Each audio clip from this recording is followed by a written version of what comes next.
Last short వీడియోలో ఈ water గ్లేజర్ నేను 2 years నుంచి వాడుతున్నానని చెప్తే చాలామంది వాట్సాప్లో కరెంటు బిల్లు ఎంత వస్తుందన్న, అసలు మీరు ఆన్ చేసి చూపించలేదు ఆ వీడియోలో, అసలు పని చేస్తుందా లేదా అనేది ఎలా తెలుస్తుందని అడిగారు. సో నేనైతే ఇప్పుడు ఆన్ చేసి చూపిస్తాను. అలాగే కరెంటు బిల్లు వచ్చేసరికి రోజుకి ఒక 6 బకెట్లు మేము యూజ్ చేస్తుంటే నెలలో 500 to 600 అయితే కరెంటు బిల్లు అయితే వస్తుంది. ఇంకా ఇప్పుడు ఆన్ చేసి చూపిస్తాను. ఫస్ట్ వాటర్ వదలాలి. వాటర్ వదిలిన తర్వాత స్విచ్ ఆన్ చేసుకోవాలి.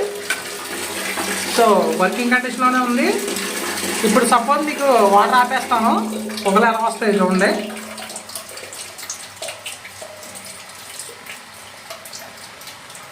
ఇది సేఫ్ కాదు కానీ మీకు చూపించడానికి చేస్తున్నాను.